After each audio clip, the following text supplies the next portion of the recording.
All right, we got a couple things for business. Debbie's not going to make it tonight. Her and John are packing at the moment. They're going on vacation.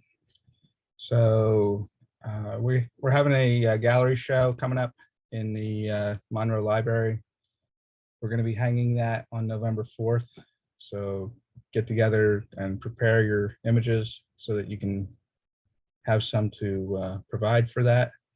I'm going to send out an email hopefully tonight asking you which ones you're going to put in and all the information that I need for that show. And hopefully we'll get 4 to 5 images per person. I think we need a total of like 150 for that gallery, if I remember correctly. We showed there a couple years ago. It's a beautiful gallery. It's big, it's large. It's a nice open space. We'll need some help hanging on that Friday. We usually have a crew of 4 or 5 people. Actually, I will not be there. I'll be on my way to Cozumel that weekend, so I will miss it. Our competition, next competition is landscapes, and hand-to-man is okay. So people, vehicles, fences, power lines, etc. are allowed in that competition. Our new member, Wayne, is going to have a gallery show at the Plainsboro Library the beginning of next year. So he's actually going to open that up to some of our members to join him in that show. So think about that also for next year. Once we're done with the Monroe, we can flip some images into his gallery show as well. And we'll have some more information on that coming out soon. Terry said there's nothing for NJFC. Does Melinda have anything? Let me unmute her. I just wanted to announce that the deadline to upload your images for PSA is Sunday, October 30th at midnight. And you can upload 6 images for the color competition and 6 images for the monochrome. And if you upload, you need to fill out the form, Yes, the release form. yes. And I sent that out in the email last month. Okay. That's it. I think that's really all we have for business. So we'll let Valerie talk about our speaker. Okay. So our speaker tonight is Irene. Irene is our final speaker for 2022. So yay for all of you who attended live and in person. It is being recorded. Irene, we usually turn off the cameras, but that's up to you if you want us to leave them on or off. So hold on, let's make sure we unmute you as well. Hold on. Wait a minute, hold on, Irene. She should be able to unmute now. Nope, you're not unmuted yet. Irene, can you unmute yourself? Mute. Am There I? you go. Okay, I'm good, you're good. and I can hit share. Let me do your introduction. And Okay, hit keep share it as you short. go. Irene has based this talk on more than 35 years of experience in photographing wildlife, and she covers the requirements, strategies, and techniques and equipment used during her while she captures the engaging images that we're going to see of animals in their natural habitat. Included in this information that she's going to share with us will be lighting, composition, plus locating, attracting, and approaching wildlife and capturing action. This will also cover comments on safety and ethics, unlike me, who has a tendency to go where they say no trespassing allowed. The program is interwoven with background stories of some of the images. There are more than about 150 photos included. Now, more about Irene. She has shared her photographic experiences and love for nature with thousands of individuals with more than 300 photo classes, workshop lectures, and tours in both the US and abroad, including Kenya, Iceland, Newfoundland, and the Falkland Islands, the Brazilian Continental. Pantanal, thank you, South Dakota Badlands, Bosque del Apache. I'm gonna mutilate this next one. Chino, Don't worry about it. Okay. a whole bunch of places. For Yeah, 35 years, that's she's been a lot good. of places. Her program sponsors have also included zoos and nature centers, camera clubs, and conservative conservation and organizations such as the National Wildlife Federation and the Asanji Island Asset- Alliance. Assateague Island Alliance. Don't worry. Yeah, Clearly, I should have looked this up. This is what no, happened. this But is I pinch it. I'm not, I read it. It's been a while. this is fine. You've gone far enough. I'll fill out anything else for you. Okay. Okay, that sounds Okay. great. Let me take over. Hopefully. All right. Okay. And you can tell me if we're up. You see We are me, you up. see the images, and okay. Yes. Okay, so you see my little squirrel there. Yes. The only thing I want to say is I do workshops and tours.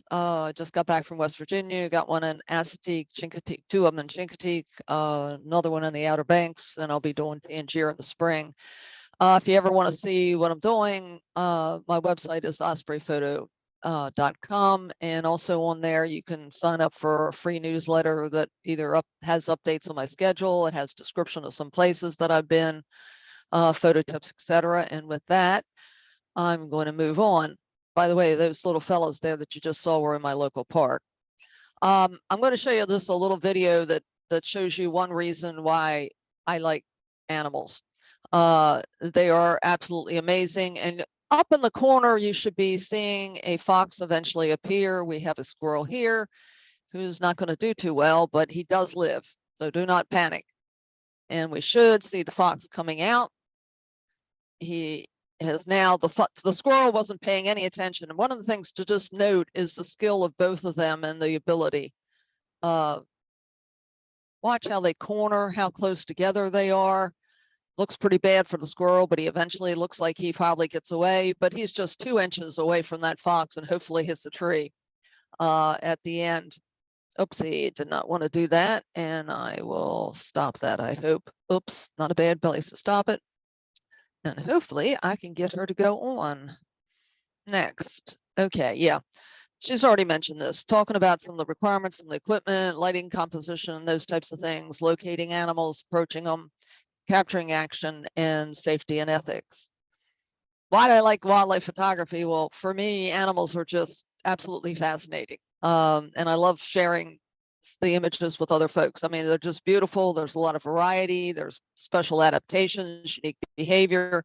And for me, it's something that's challenging and relaxing. I have a friend, I used to manage an environmental lab, and I'm a kind of type A person, but he watches me when I'm shooting and he says, I've never seen you so relaxed and comfortable. And that's very true. I like connecting with the animals to be able to almost sense what they're going to do next.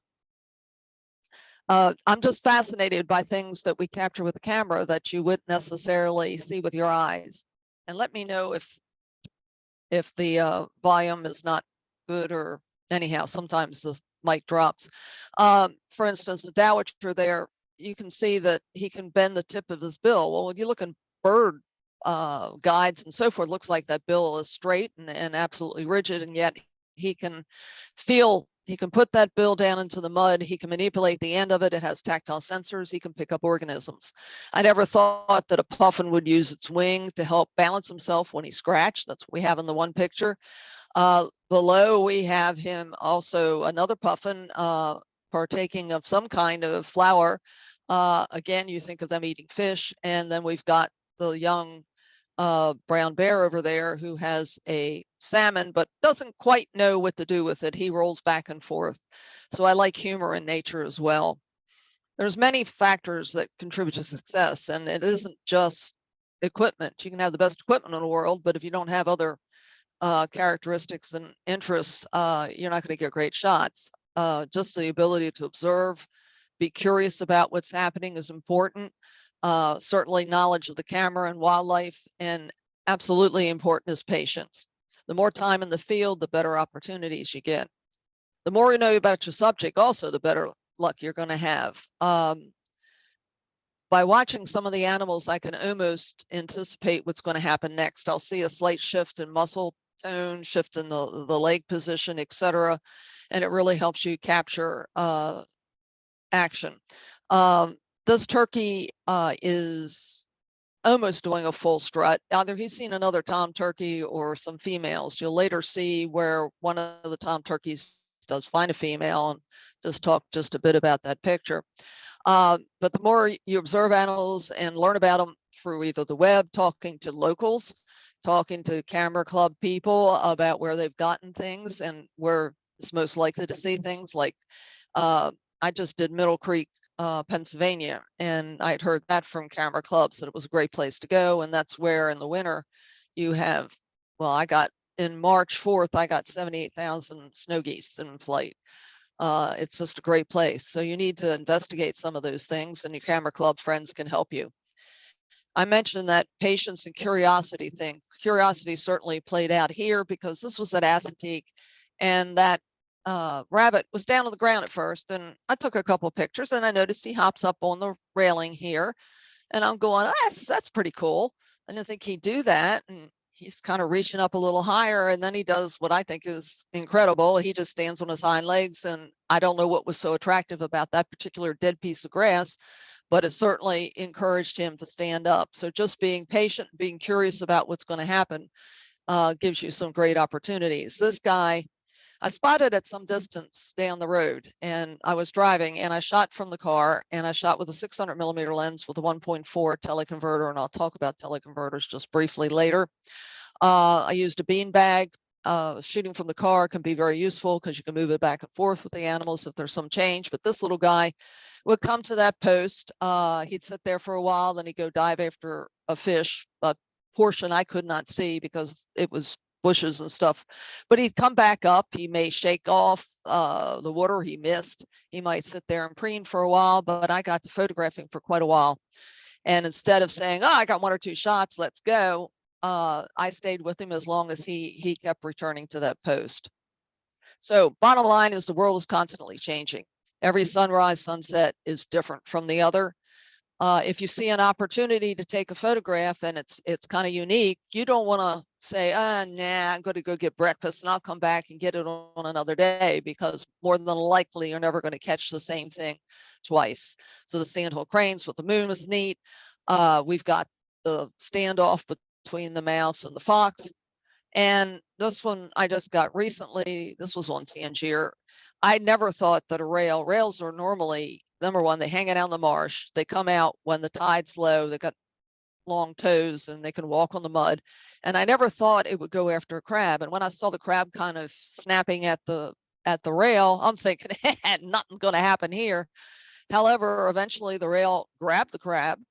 I'm not sure whether he got nipped by him there, but the rail took it off into the marsh. I don't know how much he ate of it, but it was a unique experience, something I'm not going to see again. And so walking away from it was certainly not an option. Oopsie, go next. Getting the image right in the camera, that's what you all say in camera clubs, and it's quite true. You don't want to say, well, you can say there's certain things you can fix, but there's a lot of things you can't fix. If the shutter speed is way too slow, you can't necessarily fix that blur. Or if the exposure is way off, it's way it's blasted, it's way overexposed, you can't gain that detail back. If it's not enough pixels that you captured, you put it on. I shoot raw files, but so every once in a while I may screw up and shift the capture to JPEG. Well, I might not have enough pixels to be able to enlarge the image as much as I want, or maybe the background is just too distractive to correct. So there's lots of things to think about. The more intimately familiar with the equipment, the better off you are. That comes from frequent use and practice. I've got a new Z9. It's taken me a while to perfect using it. It's a mirrorless camera, Nikon. But you want to be able to make adjustments to the camera and know where the buttons and things are without having to lower the camera to look at them.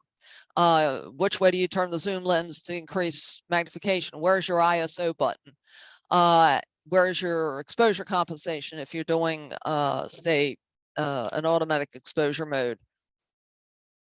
A lot of people sometimes go on a trip too. They go on a major trip and they just bought the camera and they're just starting to learn about it while they're on the trip. And that's not the wisest thing to do. Practice ahead of time. I continuously try to refine images. If I've got a subject and I shoot it and it's good, and then I start thinking, okay, how can I make it better? How can I make the background better? Can I change my height? Can I move? Can I just capture maybe just the head and get some detail there? In other words, I'm always thinking about a way to do it better. And I keep trying that until the opportunity, the bird may fly away, or finally I exhaust everything I can think about. I certainly try to prepare to react quickly. This fox is in my friend's backyard. There are squirrels that come to the feeder. I got a feeling he's thinking about one, but he's not real friendly. So I'm planning ahead of time. I want to use a longer lens. I want to pick my background relative to him. I want to make sure I'm on the right side for the light. I can see that his paws up and his eyes are concentrating on something. So I know something's soon going to happen. If I have the time, I'm going to get everything set with exposure and so forth. And I'm also going to be sensitive to any changes in the light as I'm shooting. I don't know this, he's already caught the squirrel, but to be honest, I got a shot of when he first encountered a squirrel. I don't know how I did it. There was no thought involved. It was just instinct. And so if you get used to the animals and so forth, and you pay careful attention, you do some things that are subconscious almost to be able to capture the action. Everything's about light. Of course, you all know that.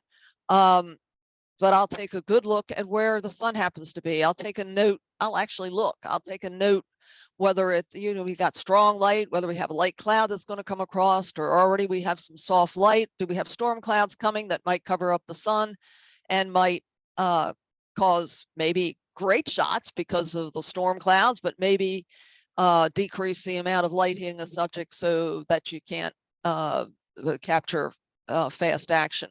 So I'm looking at color, strength, and direction of light.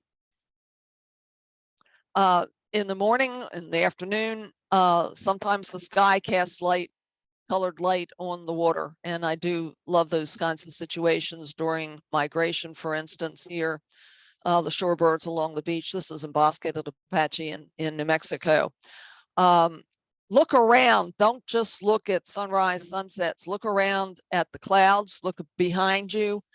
Lots of times the sun casts beautiful colors either on the clouds or on other areas, and not just in the area where the sun is setting or rising.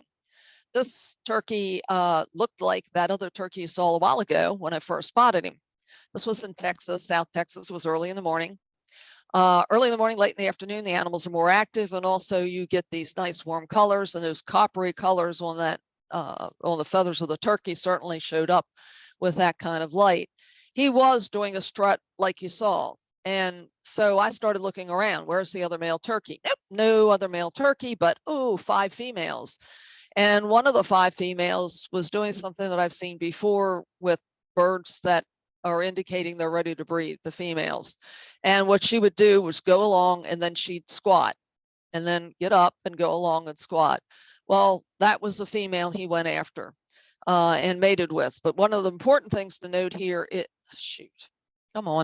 note here is that when he leaned forward, he covered up her face with a shadow. So I had to wait for him to lean back.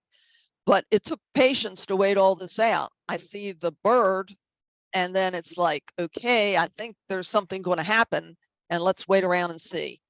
That nice early morning light, late afternoon light also really brought out the beautiful colors on this fox as the sun was setting. Soft light has its advantages. Soft light could be like early in the morning, late in the afternoon, light cloud cover, haze layer. When we had some smoke from the West Coast a while ago from the fires, it actually softened the light. It was like a big softbox, open shade. what soft light does, number one, it gives a little bit, it affects the mood a little bit of the picture. It's a little bit more appealing. But what it does is it avoids having harsh light and harsh shadows in places that block key characteristics of the subject. But it also affects the background. For instance, this willet along the beach, if I was shooting this when it was really, really bright, that lighter background would be too bright. It would be distracting away from the bird. So having that soft light helps with avoiding background distractions. In the case of this green kingfisher from Brazil, it was really late in the day. I used a tripod. I used a cable release or electronic release with the camera so that I wasn't touching the camera when I was taking the shot. It's sharp. I am grateful for that. I took a number of shots and only several were sharp because this was late in the day. And I picked a background that was very complimentary to the bird, but he wasn't blending back into it. And so that soft light really helped that. Animals in the woods, certainly soft light is an advantage, because if not, if it's bright and sunny, you're going to end up with pictures like this lower one, or maybe this one up here, where you got too much contrast in the picture. You got real dark shadows, you got real bright highlights. White subjects often photograph much better at the beginning and the end of the day, not when the sun is directly overhead. Among other things, with soft light, you can see, for instance, the muscle here. That tonal gradient that you see here indicates the muscle.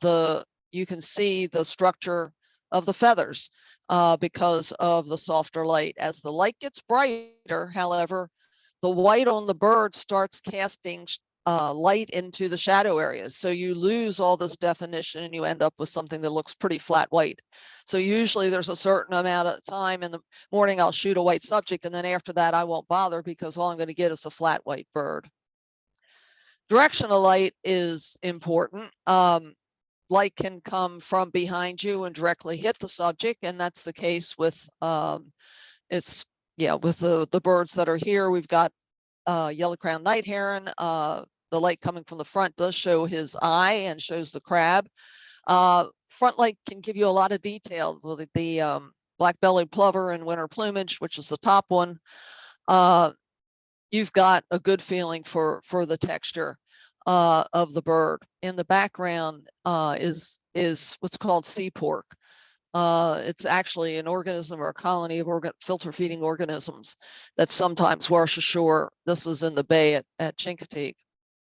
However, a lot of people much prefer side lighting. Side lighting breathes life into the picture. It gives you three-dimensionality. You get tonal gradients, you get shadows, you get a feeling for texture. For instance, in the top, in this neck of this wood stork or wood ibis, if the sun is real low on the horizon, you can actually see small depressions in the sand. So you can see the sand structure as well as the little footprints from this small turtle.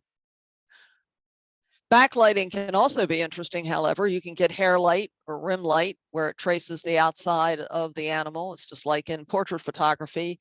I waited a few minutes for him to walk into a band of light that was coming through the trees. It was a shaft of golden light, and he walked into it, and you've got a beautiful outline. Same here.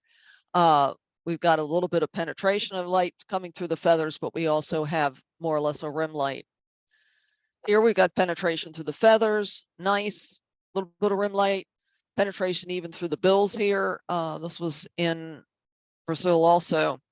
And then we've got sort of a dramatic picture of this turkey with backlighting. But you can have problems when you point the camera at the sun.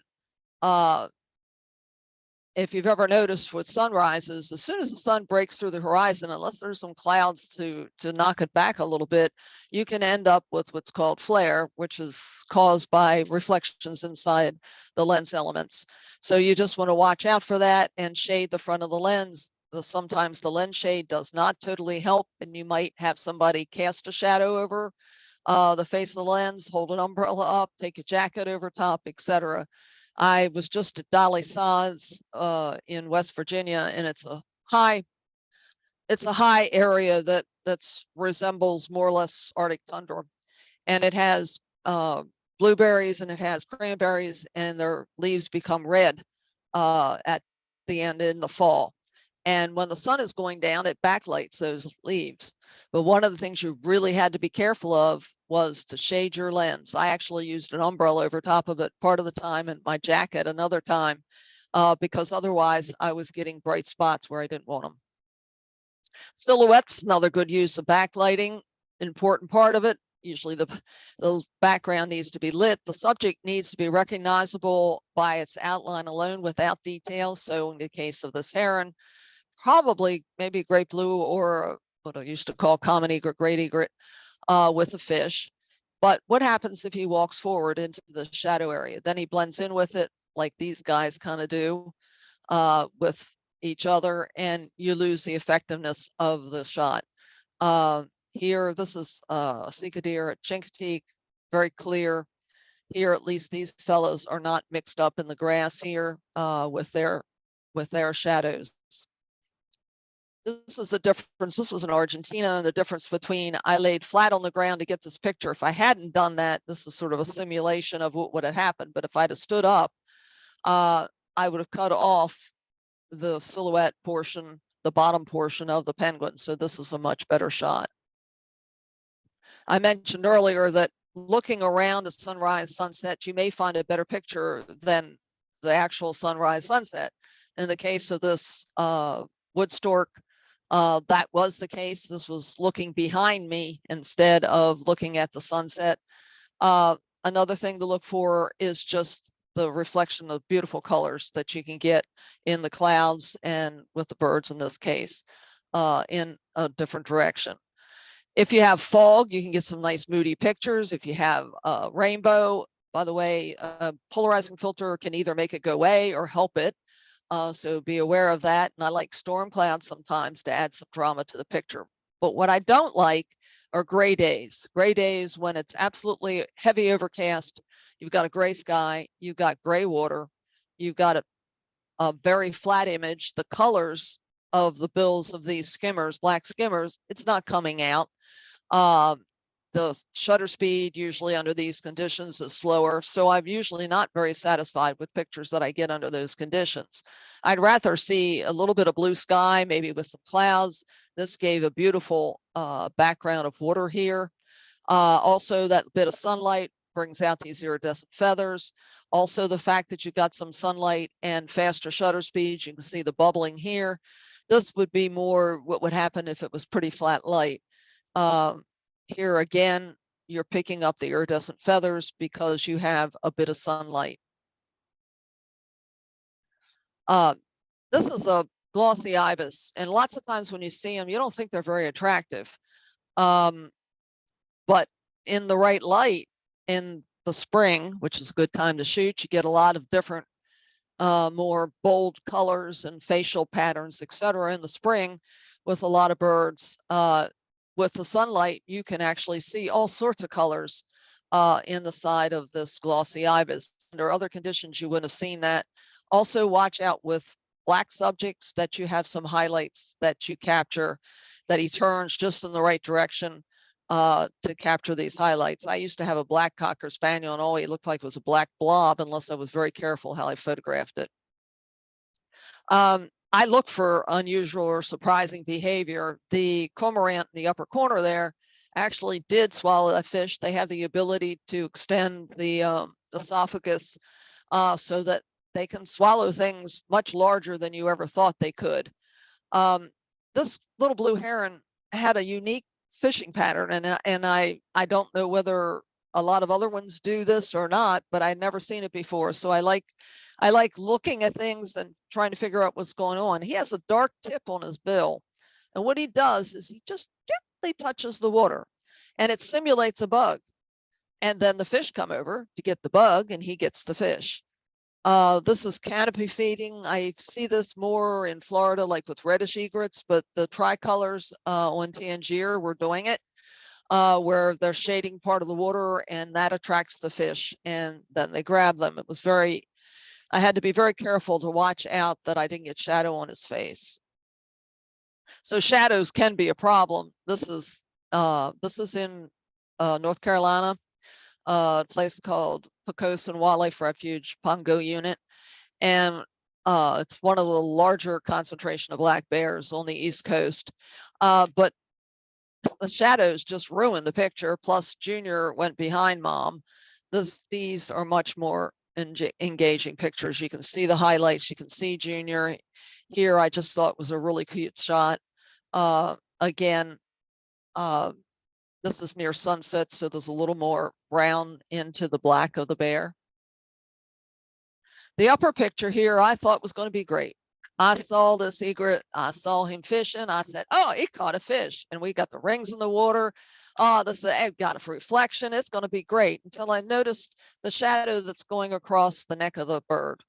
That really decreased to me the interest in this particular shot, where I like this other one a lot better, where you've got frozen water droplets that are backlit. You got him with a fish. You got some sense of tonal gradient here to give him shape, but he doesn't have any shadows going across the place that would be offensive. Another thing I tend to watch, these are sandhill cranes. This is from Bosque del Apache in New Mexico, where in the winter, up until about mid-February, from November up to about mid-February, you get thousands of snow geese and also sandhill cranes. But I like having the light at least hitting the birds, not like this, where you have shadows totally underneath. This is a much more attractive picture. Oopsie, sorry. That's not going to be the last time I do that. I don't use flash very often. This one I happened to have a flash off to the side because it was raining at the time, or at least raining on and off the whole time I was shooting this. This particular hummingbird happened to spot another hummingbird that was coming towards it, a little bit of a challenge. So he's elevating those beautiful feathers, and the light from the flash captured the iridescence of them. So this is one of the cases that I might use flash. When I see an animal, or I decide what connected me to it. Why did I see it? Why did I care to photograph it? What was special about it? In this case, this is a ghost crab, a small one in North Carolina, and he blends very well with the sand. And he also has these interesting eye stalks that look very, we'll say, space alien type. So the things that I wanted to show was how well he blended with the background, and also to keep those eye stalks very sharp, to emphasize the things that drew me to the subject. So basically deciding what attracted you to something, why did you stop, is important in terms of visualizing results. I don't like backgrounds that are competing with the subject. This is unfortunate because we got a really nice interaction with the sandhill cranes, but you do have a lot in the background that kind of takes away from you being able to detect exactly what's going on. These are much simpler backgrounds. We've got the yellow feet showing on this guy, plus a fish. It's a snowy egret. Time of day matters. I was shooting in the backyard, and I was shooting from a blind part of the time, and I was shooting some songbirds, plus I was shooting the foxes if they showed up. And one of the things I had a problem with is if it was like 9:30 in the morning, the bushes in the background started to light up, and they gave me this very distracting background as far as I'm concerned. He was shot a little bit before that. He was in a slightly different area, but the light hadn't yet hit this background. And so he's really, I did lighten up with this a little bit in post-processing, but the lighting was much better on this. The background was much more appealing. I watch out for subjects blending into the background. Obviously, there were a lot of sandhill cranes, but that doesn't look too good with them disappearing in the trees. You try to avoid overlap. Sometimes you get some very strange things going on in terms of what the animal may look like. But I love the shot with the flow of the birds well above the trees. You got all these rules of composition, but bottom line is they're guidelines. They're only things to make you think. One of them is like avoid centering the subject, but in this case, this picture is sort of centered. Rule of thirds, divide the frame in thirds horizontally and vertically, put your subjects there. That's not exactly how that is. Don't cut off portions of a subject. Well, it did here with the butterflies. Odd numbers are preferred over even. Lots of times the picture is divided in half with one thing over here and one thing on the other side. So that's not desirable, but in this case, it's just fine. All movement must be frozen. That's bunk also. So this is where the centering becomes kind of static. This was in Argentina. Anyway, the bottom line is that's not a very interesting picture. If all my pictures were done the same way with everything centered like that, it would be very uninteresting and static. In the case of those two bottom ones, they're fairly well centered, but it adds to the sense of power of both of the animals. This guy I don't want to mess with, this raccoon, and neither would I want to mess with the bighorn sheep from South Dakota. That's the head of the Osprey Center, but who cares? We've got this beautiful wing action, we got the splashing, and we've got the reflection in the water. The snake, okay, I cut off part of the snake, but why did I do that? Number one, what drew me to this was the pattern. It was beautiful patterns and the beautiful coil. Also, you can see the elliptical pupil here, which indicates he's a viper. And you can also see his rattle. Same thing here. I'm happy with it. I cut off part of the eagle. That's fine when I did the crop. I like the fact that his head is framed. I like the fact that you can see the detail in the feathers. So he's nicely framed for me and makes me happy. I like subjects that are entering the frame as opposed to, this is kind of ridiculous, but heading out of the frame. I'd rather have subjects heading towards me than away. So that's something I look at. I tend to leave room in a frame for where, this is kind of a generalization instead of going, rule of thirds or whatever else. I leave room for where the subject is moving or looking. It's space that's mentally occupied already. In the case of the fox, I really like the diagonal here, foot up, and he's looking for something, and it makes you think a little bit. Here you're wondering what they're looking at. Is there a gazelle or something they want to go chase? You don't know, but it makes it more engaging. In this case, I was more enthralled with the V wake from this little pied-bill grebe and the reflection. So it didn't matter to me. We had more space on this side than on the other side. Watch out cutting off portions of a subject. Lots of times you end up, I like to have a platform for something to stand on. So number one, I don't want to cut off the feet. I don't want to leave just a teeny bit there on the bottom. I'd like to have something that makes it, like I say, a platform that they stand on. I got most of his tail there. Here I cut off part of the tail. Obviously, this is a much better picture than the one over there. I also sometimes have problems with out of focus foreground. Out of focus foreground can tend to draw attention away from the subject and also can cover up the foot, which usually with people and other, you don't want to cut off their foot. Here I'm laying down in the sand. I'm pretty much prone on the sand, and I'm not overly happy with the fact that I don't have a foot there. I might have rather taken the shot a little bit higher. In this case, number one, curiosity can be your friend, and that was the case with this Roadrunner. I saw him. I was on a 2-track in Texas, and I kind of rolled out of the car with a beanbag, and I took shots of him, and he actually came towards me. But the out of focus foreground in that case was actually a plus. It sort of framed the Roadrunner.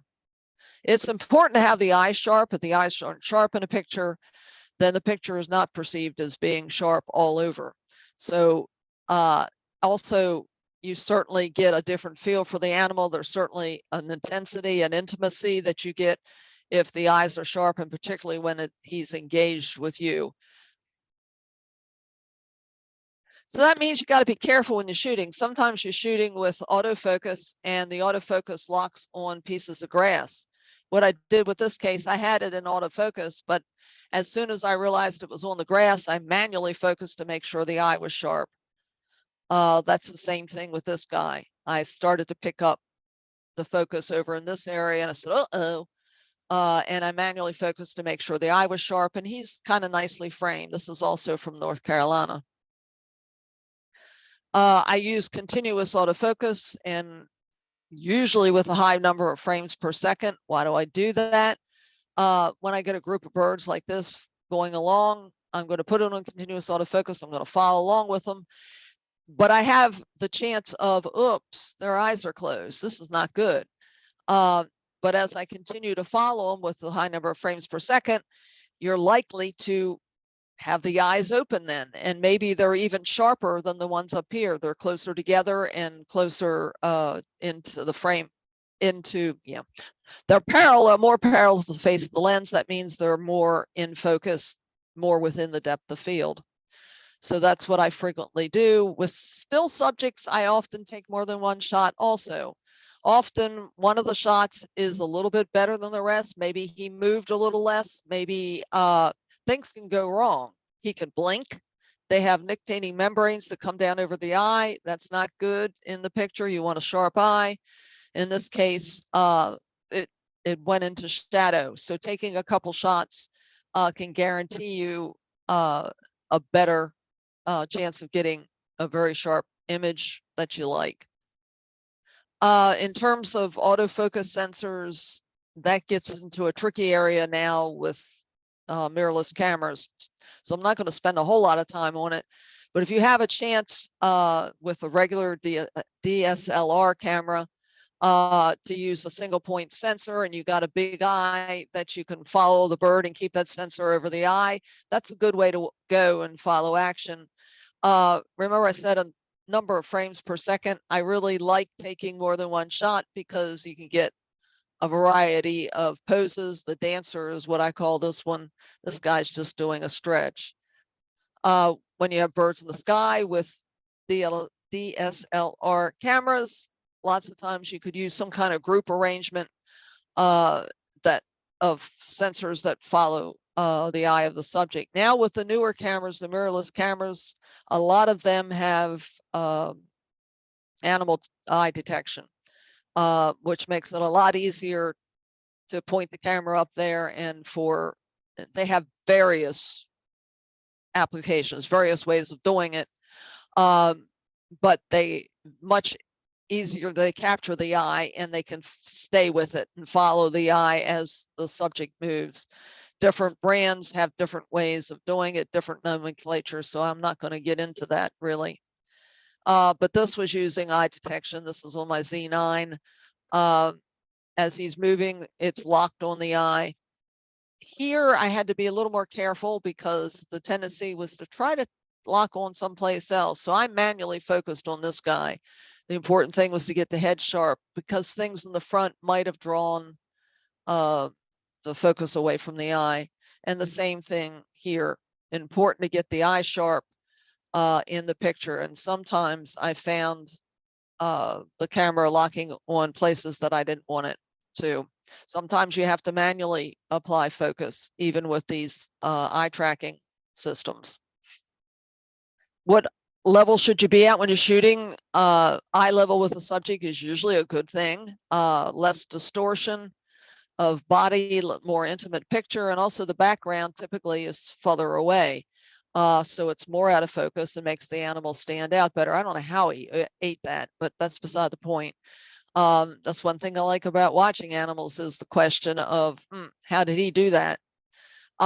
This is a good example of just, it's the same nest, but just changing how high I was or how low I was. I stooped down and shot. This is actually from a platform. I'm shooting from a platform, so the higher viewpoint.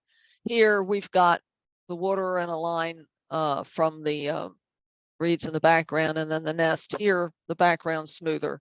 It was shot at a lower angle. So just pay attention to your height in terms of what it does to your angle.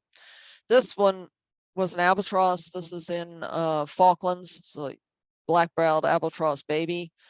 If I'd have shot at eye level, I would have had a bunch of other nests in the background. So I shot it from below, and also it accentuates the long wing of this bird because he's going to go out when he grows up, out over the ocean, and the only time he's going to come to land is to nest. High positions work well if you've got reflections you want to capture. So do days that are still, that you don't have a lot of wind, you're going to get your best reflection. But if you get down too low, you may miss part of the reflection, and I don't usually like having that happen. Lenses. Just, of course, I use a lot of telephoto lenses. They magnify, they help isolate. But they do a couple other things just to point out that they compress. Number one, they make things in the background look larger and they compress distances. This heron looks like he's flying through something that's very tight opening, but it's probably 5 feet apart. Thing I really liked about this one is the color. This is breeding colors on his face, match the poles here. These cows look like they're crowded and they're kind of pissed off at me because I've got a blind kind of near where they like to run back and forth. And they actually kind of stampeded past me, and I figured I'd take a picture of them before they did that. So if somebody came by and I was dead in the blind, they know what did it. And it was, but the fact that I used the telephoto, I think it was a 300mm, anyhow, really increased the feeling that these cows were very close together. They were ganging up on me, as you have this mass of birds here. Telephoto lens compress the distances between them. The other thing telephoto lenses do is they have a narrow angle of view, which has some advantages and disadvantages. One of the advantages is that if you shift your position a little bit, you can get a different background behind the subject. So if your subject is against a background that might be distracting, maybe you can shift a little bit to maybe get a shadowed background behind it and get this kind of spotlight photo that both of these have. But that narrow angle of view, and also the fact that the more you magnify, the shallower your depth of field becomes, the area in front of and behind your subject, gives you a little bit of difficulty when you're trying to catch a bird flying in the air and you can't find it. You've got your big long lens there and you're searching the sky and you think you're lined up with it and you can't see it. Two things to help with that. Number one, a lot of the lenses have a range limiter. So you can set it for distance shots as opposed to the full range of what the lens can do. So the elements don't have to move as far. Also try focusing on something at roughly the same distance away from the subject, distance you are away from the subject, and then move over and capture the bird. The other possibilities, if you have a zoom lens, start with a wider view and then increase magnification.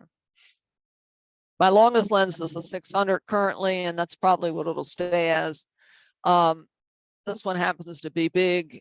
It's an f4 maximum aperture, and this was a small bird. It was a painted bunting taken in Texas, and I used a 1.4 teleconverter along with the 600mm lens because he was a little guy. If I wanted a little more magnification, I could have used a different camera that had a smaller sensor. I had a D850, which was a full frame sensor, but I also had a D500, which was a smaller sensor, and the smaller sensor would make him larger in the frame. I mentioned teleconverters. Teleconverters in the old days with regular cameras, DSLR cameras, were not necessarily real sharp, particularly the 2x teleconverters. They magnify the image twice, but they did, number one, they weren't real sharp. And number two, they cut your light by a fourth. In other words, if you, without it on there, got a 250th second shutter speed, with it on there, it would go to a 60th. If you're using a 1.4 teleconverter, it halves the amount of light, so it would go from a 250 to a 125. The 1.4 teleconverters are sharper usually than the doublers. However, with the new mirrorless systems, the teleconverters are surprisingly sharp. So I would not necessarily hesitate. I have a 70 to 200mm lens, and when I combine that with my 2x teleconverter, it is great. It's great for hand holding and so forth because it has more image stabilization within the system than the previous line of cameras. For large animals, 300, 400mm large birds, etc., that are fairly close, that'll be adequate. If you ever decide to buy a lens, you don't know how long, and you know kind of what subject you're after, you can rent lenses. Service Photo in Baltimore is where I deal all the time, and you can rent from them. but there's also certainly professional. You want to look for a pro camera shop in your area because there's fewer and fewer of those there, and you want to support them because you can walk in and ask questions and they can show you things and you can handhold them, etc. You don't want them to disappear. That's why I support my local camera dealer, and you probably have one in your area, or Service is a good one. He's working with Nikon with some webinars. Zoom lenses had the reputation in the past, and they still have somewhat of a reputation that they're not quite as sharp as your what they call prime lens, single focal length lens. But the newer ones are pretty sharp. The downside is they're usually a little heavier and they might be a little slower to lock on focus. The good side of them, it gives you a lot of versatility. If you're shooting from a blind and you want to change whether you want the deer head or the whole deer, or if you're in a safari vehicle and you want the Pride Alliance, but maybe just the male, and the Jeep or Land Rover isn't going to go any closer, then zoom lenses give you a lot of flexibility. I use wide angle lenses occasionally, so instead of getting the close-up shot, I might want to show the environment. This is Bosque when the birds are taking off. Notice it was taken with the wide angle lens. The characteristic of a wide angle lens is it separates distances and it makes things in the background look smaller. And you can tell that with the birds here. This was probably done with a 70 to 200 Tangier on one of the crab shacks, but it shows you the environment and some of the things that are going on. Tripods. Tripods, for sharper images with slow shutter speeds, I believe they're necessary, although the newer mirrorless lenses and newer cameras do have a good bit of image stabilization. But I still, if you're getting really slow shutter speeds, like the 15th of a second or something like that, certainly having the camera on a tripod is a good idea. Your focus can be more precise because you got time to work on it. Same thing with your composition. You're not just holding it. You can look around the edges and make sure everything is the way you want it. And when you're always ready for action if you're on a tripod, or at least you're not fatigued and lowering the camera for a minute because your arms are tired, and all of a sudden whatever you were waiting on happens. Lightweight tripods I find necessary, particularly if I'm traveling overseas. So carbon fiber tripods I think are the best. You want something that's sturdy, quick to set up, and it can handle the weight of whatever kind of lens camera combination you have. You want it to reach eye level without any kind of center post being extended up. This has just a flat plate. I like to see how low it'll go to the ground. So a lot of them have pins that you can pull out that allow it to go to a very low level. I want the legs to lock firmly, and I'm having trouble with one of mine. It cost a lot of money, and I'm a little irritated that it's not locking as tight as it should, but that's something you want to check. On top of the platform, I either use what's called an Arca. This is an Arca Swiss ball head, or what's called a gimbal mount. This one has gotten very popular. There are different manufacturers. Wimberley is one of the first ones that has very smooth action. It's got two places you can adjust it. You basically set the lens in a position that it's balanced. You take your hands away, if all the knobs are loose, and it just sits there. It's great for panning, for instance. I work well with this guy, except when it gets cold. It tends to lock a little bit when it gets cold. I'm very good with it because I've used it for years, and I can pan along with subjects and so forth. But like I say, it has some limitations in dirty areas or if it's cold. Whether you should use image stabilization on your camera when you're on a tripod is camera dependent. With the new Z camera that I have, I put it on image stabilization sport. In other cases, you sometimes have to turn off image stabilization. It depends on your system, and you need to check into that. Quick things on exposure. I'm trying not to spend too long with this part, but one of the questions that gets asked a lot is what shutter speed should you use for flying birds? The bottom line is Number one, I use continuous autofocus again. I try to take a high number of frames per second, but I start focusing on the bird at a distance. I'd like to have, with flying birds, a shutter speed of at least 2,000th of a second is preferred, but the closer the bird is, the faster it's moving. Like to try to semi-freeze the wings of those hummingbirds, 4,000th of a second. These guys are moving at a pretty good rate. They're small. So you're going to end up having to use some faster shutter speeds with these guys. But sometimes you want to play around and you want something more impressionistic. So you might do a pan or do a slow shutter speed for an impressionistic effect, or you just want to show some of the movement, but you want to freeze some of the rest of it. Sometimes you don't need anything really fast. This was taken at a we'll say 1/300th of a second. So how do you get skilled at capturing things that are in flight and moving? One of the things to do is to go someplace where you got a lot of animals that'll put up with you, like a local park where there's lots of geese and ducks. That's a good place to hone your skills. Or in another place that's where there's a lot of seagulls at the beach or a dump, landfill, where you have a lot of subjects to work with to refine what you're doing. F-stops, that's the lens opening. Lower numbers are bigger lens openings. They are usually then compatible with higher shutter speeds. They also have shallower depth of field. So in the case of this warbler, my background's faded out.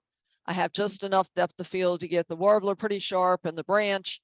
And also what I normally do, I do use auto aperture priority sometimes. So what I would do in this case, I'd say, okay, how much light do I have here? I think I'll put it on ISO 640. I got a moderate amount of light. We'll see what happens. And I'm going to put it on maybe not my maximum aperture, but the next to maximum aperture. So I might put it on, if it's a 4 lens, I'll put it on a 5.6. And I'll look at the shutter speed I get. If the shutter speed's not fast enough, I'm going to up the ISO. But the smaller that number, the shallower your depth of field. In this case, it worked really well for this guy because it showed the bug-eyed effect here, where we've got a limited depth of field and the eyes really pop out. When you have multiple subjects, you need a higher F number because you've got more of them to get the eye sharp. So in this case, I might use F16. Higher F numbers limit the amount of light, but they give you more depth of field. So in all these cases where there are multiple subjects, I probably would be using a slightly, definitely not wide open, but a higher F number, maybe F22 even.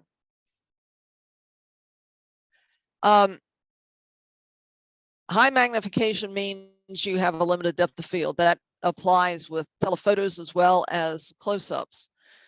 In the case of the Sanderling, no matter what f-stop I put it on, I'm going to have a fairly shallow depth of field. So it's important to line up when you have a lot of magnification. It's important to line up the face of the lens with the area of the subject, the plane of the subject that you want sharp, which here it's the side of the bird.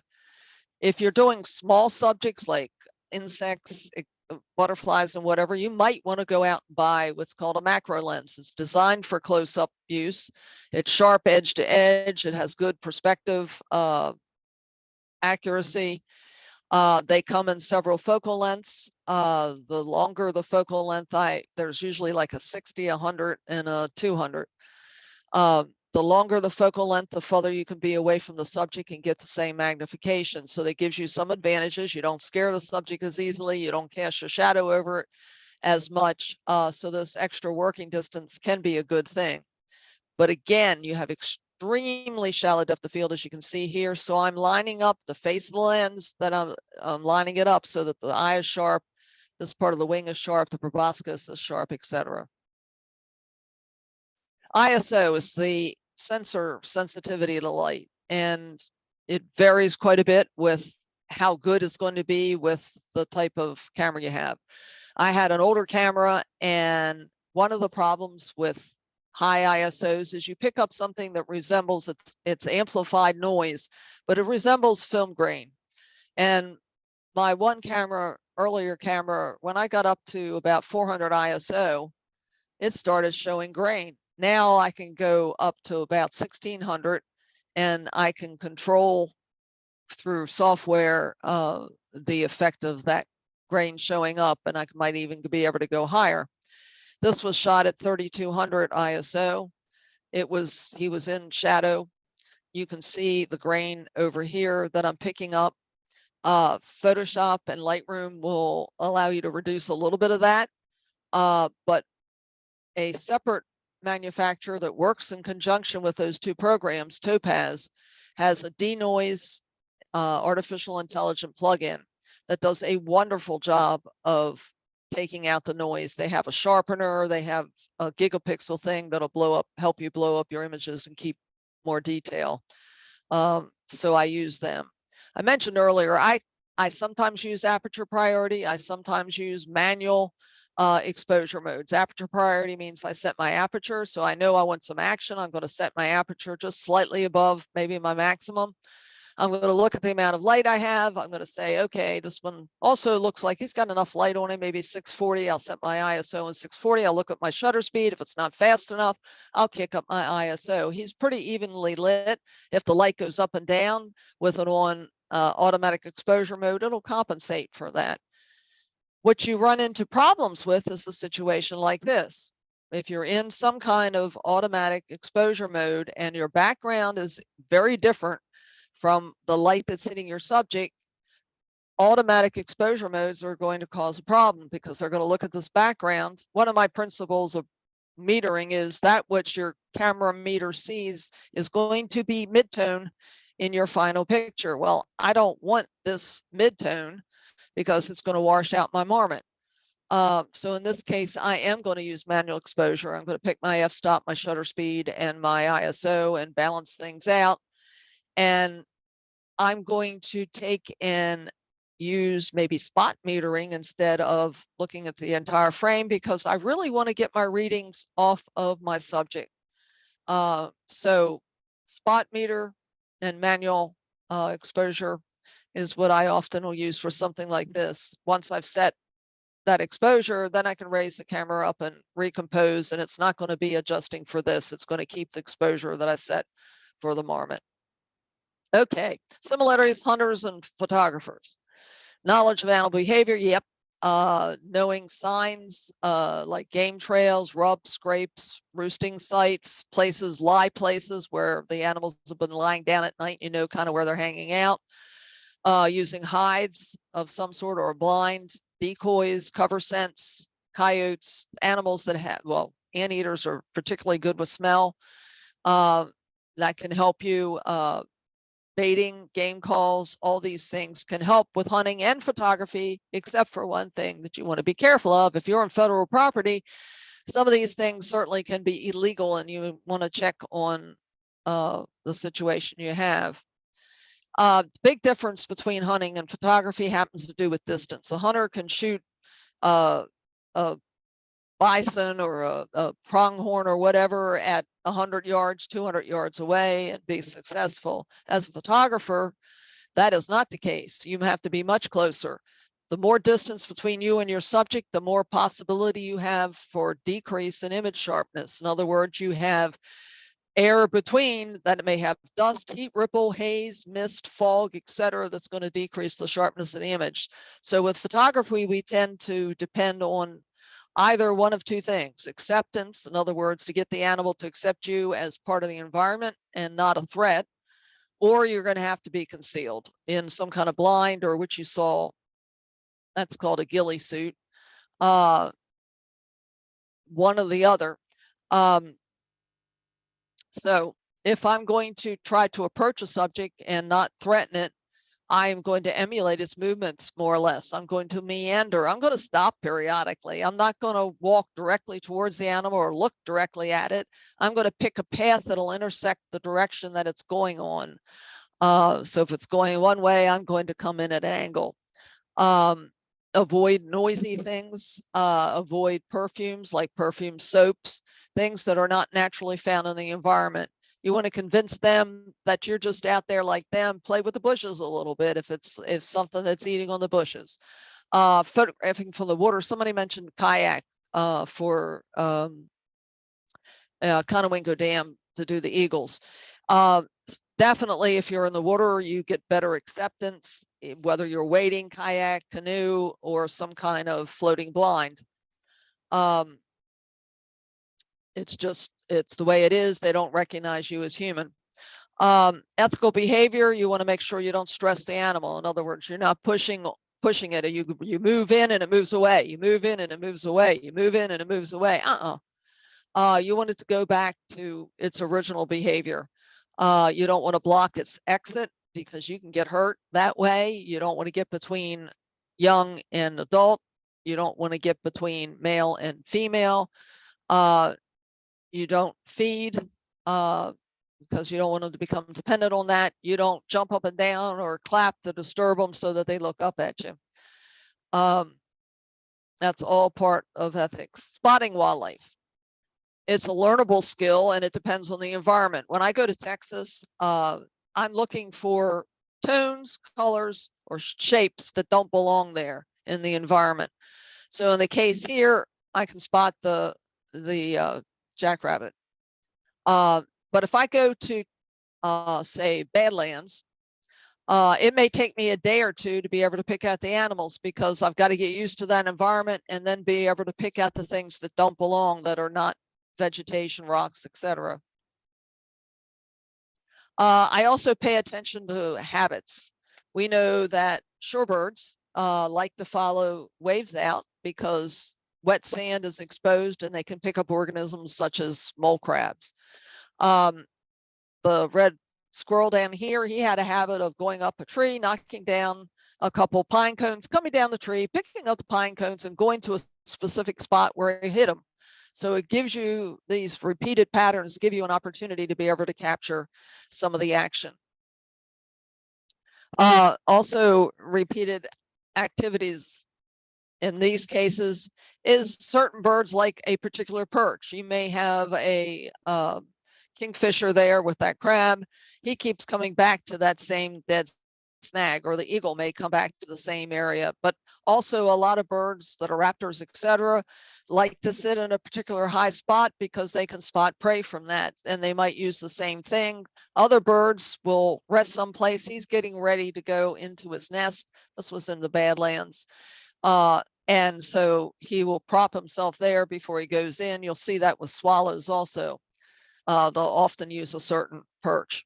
Another thing to help you locate animals happens to be anything from tracks to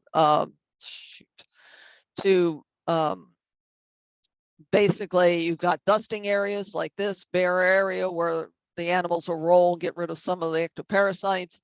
It could be a mineral lick. In South Dakota, I saw that. In the Canadian Rockies, you'll see places that the animals gravitate to because they get certain minerals that they need. Or you might see a routinely used path in terms of this little fox. I knew approximately where he was going to come out of the woods, and I was basically camouflaged, not with a blind, but with a camouflage netting, etc. And so he came over and he was curious about me until Daddy downhill from him barked and he ducked away. So I didn't get very many shots. I look for movement, like in vegetation. I saw these guys, the two little groundhogs here. I saw the leaves moving and I'm going, there's no wind there. Somebody's there. And then I focus my attention on that area, or I might know where there's a den. So I keep checking that particular area. I listen. Often ospreys, you hear them before you see them. This red-bellied woodpecker has a particular sound, a particular call. He's easy to recognize. I'm not real good with a lot of bird calls, but certainly if you are, that's a big help. Widgeons, when he's coming into land, he has a very unusual, he's not a quack quack, he's got a real high-pitched call. The same with oyster catchers. You can often hear them and then look for them. These are Eurasian, but we have the American oyster catcher looks very similar. Also, by the behavior of other animals, you can detect maybe somebody else is around. Ravens will mob hawks. So if you see a bunch of ravens chasing something, pay attention. They may be chasing a hawk and the hawk's going to go land someplace. I've gotten a picture of red-shouldered hawk from that. Prairie dogs, when they yipe, it sometimes means absolutely nothing, but other times it means there's a coyote local or maybe a burrowing owl. Squirrels definitely have a specific danger call bark, basically, when they detect that there's a fox in the vicinity. So all these things help. Certain birds and other animals, including even nutria, have decoy behavior. The killdeer is the classic that we do the hurt wing act and we draw the person away from where our young is and where our mate is or where our nest is. But other birds will come close to you, surprisingly close to you, and hang out in front of you, trying to draw your attention away from something else. And so typically when I see that behavior and it's not really natural, I'm looking for something else. I'm looking for the mate, I'm looking for the young, I'm looking for something away from where I see that bird, because he's trying to draw me away. Sometimes I mentioned blinds. This is a chair blind, easy to move. Sportsmansguide.com is one of the places you can get that. Dick's Bass Pro Shop, Cabela's often sells blinds that you can adapt to being used for photography. In my friend's backyard, she was patient. She had a feeder, so I said, okay, let me bring some props along that the birds can sit on, or raccoons or whatever. And so these shots are from some of those types of locations. This was stupid in a way, but I put the log in and we put cement in the bottom, but it got really heavy. It's hard to move, but you can move it into different backgrounds and locations. You could put mealworms up there. You could put peanut butter. You could put suet, etc. But you can get a variety of, so this came from that. Floating blinds, I made that one. It looked stupid, but it worked because I got that picture. This was out in Utah. So I mentioned again, if you're in the water, lots of times animals are more, particularly birds, are more accepting. MrJanGear.com, he actually is in the Czech Republic. Gerlach and some other people are using his blinds. You're basically standing, however, and you're shooting eye level with the birds, but you can make something if you wanted to out of either tubes or styrofoam or whatever. This was on styrofoam. Shooting out of the car is something else I do fairly frequently, particularly in areas where you have channels alongside close to the road. That is a man-made, stupid-looking bean bag, but it works. You can buy bean bags. You can put beans. I use rice, but bird seed also is a possibility. It works really well. You can even use them on the ground. It works well in places that have wildlife drives, that they have the water close to the road, and you can move along with the subjects. If you're hand holding, sometimes using your elbows on your knees helps. Bracing against something also helps stabilize the camera. And this is Merritt Island, and basically I did use the bean bags, and it was neat. These guys would move back and forth with a school of fish. So with the car, you can move back and forth. You've got this little mobile blind for yourself. And these were all shot from the vehicle. This was also in Merritt Island. This was in Chincoteague National Wildlife Refuge. But you don't have to go all over the world to get pictures, but I did go to Brazil, to the Pantanal, for jaguar.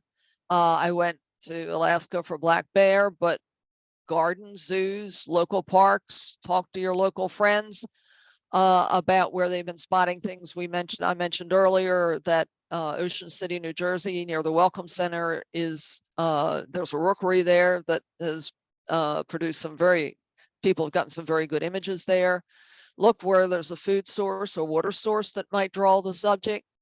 This guy, he was eating juniper berries, but there were a group of birds in one set of bushes. This was at Assateague, and I see all this action there. And so I got 5 different species out of that little grove of bushes because there were different berries and food there that attracted them. This guy, this is Texas, it's very dry, and he was just coming for that very bit of water.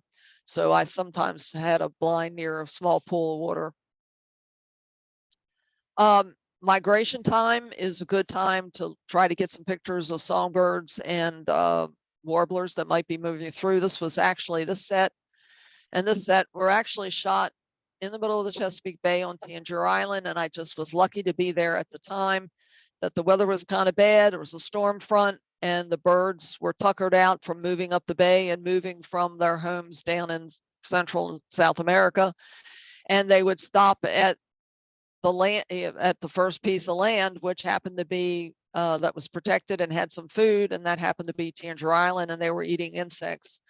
But you can also encounter birds during shorebird migration. These actually were just about the same time there was flooding, and then when the flood would recede, the shorebirds would come, and there were people's yards that were filled. This was a Dunlin that were filled with a Dunlin, but you also, and this guy was, I was shooting from my porch at the inn where I was.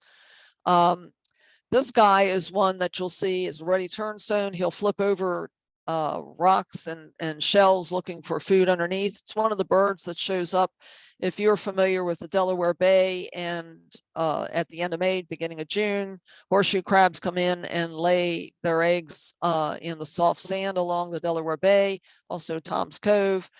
And after that, thousands upon thousands of shorebirds from South America and Central America come through, and they spend about 2 weeks feeding on that supply of eggs, and they'll either pick them out of the water, they'll dig the nest up, etc. And it's a really neat phenomena, and they fatten up over a period of 2 weeks before they can go to the breeding grounds. When do I go and where do I go? State and federal wildlife refuges are good places to go because they're managed for wildlife. In the instance of Chincoteague, they have impoundments that they've created, and they drain them for shorebird migration so that they can feed in mud type flat, mud flat type habitat, pick up worms and things like that. But later in the year, they flood those areas so that you attract waterfowl. In other places, they plant corn, or in the case of the bears, they liked soybeans, and they foster habitat that's preferred by the subjects. This is from Middle Creek in Pennsylvania. This is a sort of November to February, early March situation where you can have up to 200,000 snow geese plus a number of thousands of swans in the area. And it's a really neat place to visit. It's a little north of Lancaster, Pennsylvania. Waste reclamation plants. This in Florida, there are quite a few of these: Waxahachie, Green Cay, Blue Heron, Orlando's wetlands. It's where they take and partially treat domestic waste. They discharge it into a man-made or natural marsh, and organisms basically, the plants take up the nutrients, then smaller macroorganisms tend to hang out there, and then fish come in for that, and then the birds come in, and then they actually nest, and there's some boardwalks in some of these areas, and you're right amongst the nesting birds. It's really cool. I love breeding season because you get different feathers and different facial colors and different activities. But there are also migration times, like in Bosque, that's good to go. Anticipating behavior, watch for a position that looks like he's going to spring off. His knees are bent. Wings down often mean either he's going to dive, he's stretching to get ready to fly. Sandhill cranes have a peculiar posture that they take just before they're ready to fly. Birds that are in a flock, sometimes you get a lot of chatter and nervous looking around before they're ready to take off. So you can be prepared for action ahead of time. I used animal eye detection for these, but I sensed when he was going to take off. I watched his legs. He's starting to move. The muscle tension changes, and I got this shot and some more, just following his action with the camera tracking his eye. Birds will often shake off the feathers or flap after they've been preening because they got loose feathers.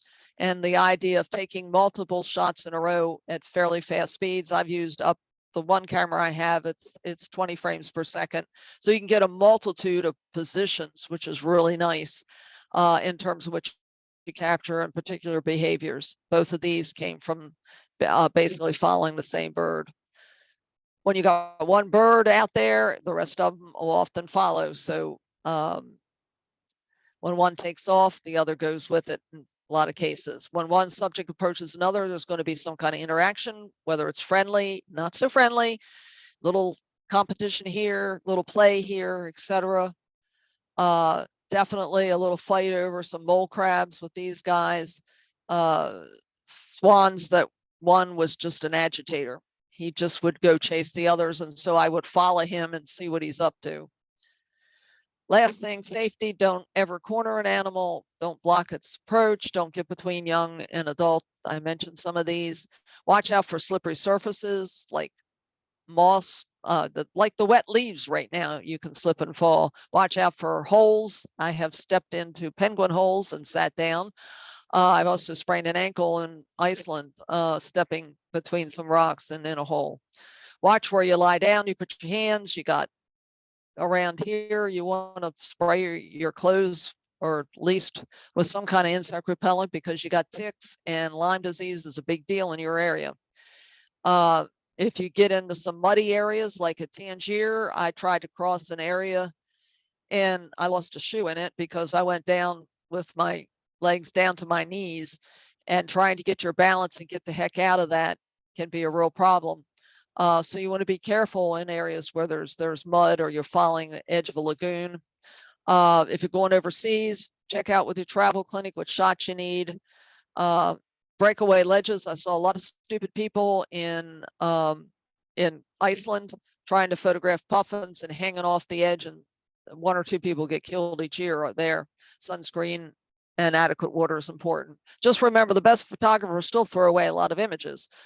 And wildlife photography, you can't control everything. You can't control the particular behavior of the animal. You can't control the weather. You can't control its temperament.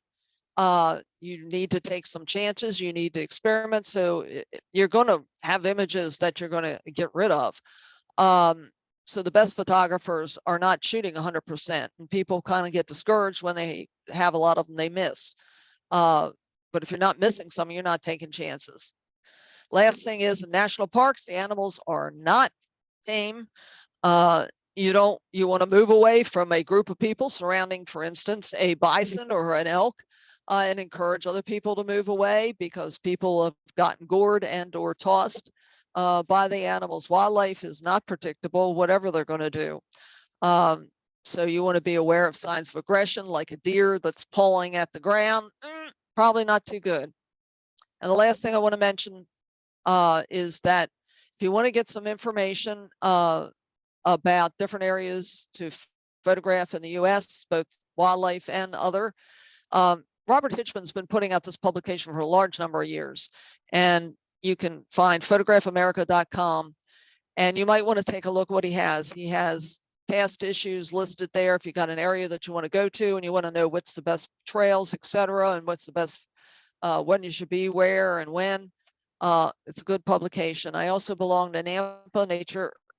This is the North American Nature Photography Association. They advocate for photographers and access to areas for copyright rights and insurance. They have insurance for equipment. It's a very good organization to belong to, and it's about $100 a year. And the last thing is, there's my email address, not my email address, sorry, my website. Go check it out, ospreyphoto.com, free newsletter, and it lists my trips and it also tells you some tips, etc. And now I am going to, hopefully haven't fallen asleep, I'm going to get out of this and stop sharing and hopefully allow, if there's been some chat questions that came up, I'm certainly willing to answer them. For those that have had to dial out, hopefully they'll check out the recording. But you can put on your voices if you want, turn on the audio, and I will talk to you and answer any questions you may have, or something maybe came up in the chat that was really good. Questions? talk to me, somebody, at least one. Thank you, Irene. That was great. It's Valerie. Hold on. Let me turn on Hi. my camera. There you is. Hi. There I am. Hopefully some other people have any questions, anything in confusion, anything that was really a good point that you want me to make sure I tell other people about. Okay. See, there's somebody, anything's in the chat that I didn't cover. I don't see anything to chat right now, but I was interested in your blind. So you said you made one of them?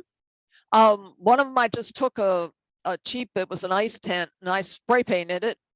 You want to just break up the outline and you can use like, let's say Bass Pro and some of the other places have netting that's camouflage, and you can make sleeves that go around your lenses and they can fit in the holes on the, you can make your own blind and cut holes, or you can buy one that's for hunting and they have holes there, and then you can put some kind of netting so that you can see out and you can put it around your lens.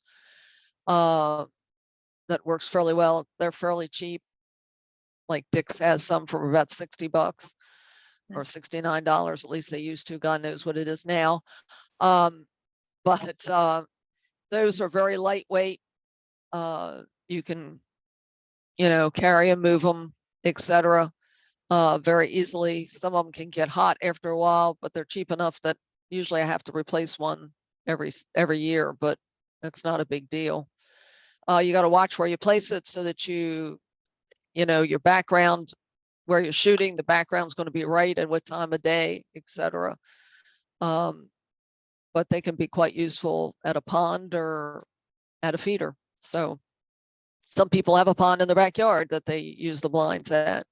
In Texas, they have some that they built they've dug out the ground. They have a pool water. This is in like South Texas around Brownsville. There's one called Laguna Seca Ranch. And they have a hide that's built down into the ground that you're shooting eye level with the water that they have in front. And they have hawks and things that come in, they bait some. So there's some neat places where they already have blinds, but there's other ways to make your own. Other And folks. yeah, just one more thing Okay. about the blind. The one you Mhm. said was in the water. Mhm. Were you standing in the water and it was just over That you? that one is designed to be standing in the water, which causes a problem because you've got to be in a place that you're not going to sink into the mud. So in other words, a lot of these people that are using that one are up in the North Country where it's kind of more rock bottom, or sand will do. But like real soft mud, you can't use them very easily. You need a moderately firm bottom. You can kneel, that's fine, but you still need a firm bottom to use it. Or you can put them on the side, right at the edge of a pond or something. So you're thinking. Just curious. Other question was, can you get to Tangier Island by car? No. You go by boat. You leave either from Crisfield in Maryland, or you leave from Anancock in Virginia, and that ferry only runs in the summer. It starts running sometime early May. There is one from the West Coast, Reedville boat, but it's not very reliable. They don't get enough people. They just cancel the run over, so you might be stuck on the island. There's another one called Steve Thomas that goes over for the day and back. That one usually runs in tourist season. So again, in May, up until September. Other questions? I have a comment. Great presentation. It was very informative. Does anybody want to come off mute and ask a question? I'm hurt. I usually get something. Okay. Understood everything. Going to go back and look at the video or the recording. Well, it's been a pleasure. I'm just giving people a moment to come off. That's all. Yeah. Usually they're not comfortable to come off sometimes. You don't have to come on visual if you don't want to. You can just ask a question through audio. Yeah, you got to release them. Exactly. You have to unmute you. Now, Nobody. we're really quiet. Can you make a comment? Yeah, so let me take Deborah. I'm gonna unmute you, Deborah. Hey, Deborah. Thank Yoo-hoo. you. There you go. Hi. I want to really thank you for several things. I've gone on only a few workshops with for wildlife because I was concerned when I've heard about people who were recommended, they would brag about all the noises they make to get the animals to turn to them. React. And I didn't want to be part of that. I was very impressed how you were adamant that you don't do that. It's their home. And I thank you for reminding us. I've been on a couple of workshops where that didn't happen. I also don't shoot with the groups. Usually I may take my iPhone and shoot some things to show people, to give them ideas of opportunities. I just came back from West Virginia and that's what I did. But normally I'm not unless I'm on something that's a long program. Usually my weekend programs are like 3-day programs. I'm not shooting. I'm paying attention to the people and I go from person to person and answer questions and I give them really suggestions. I thank you because when people have said to me, how do I choose a workshop leader? One of the things I say is, if they're carrying their camera and using their camera, don't go. Because I've been with people who put their tripod in the best spot and walk around. And when it's the right light is right, then they say, well, look what I got. Well, hello, I didn't pay you to get a picture.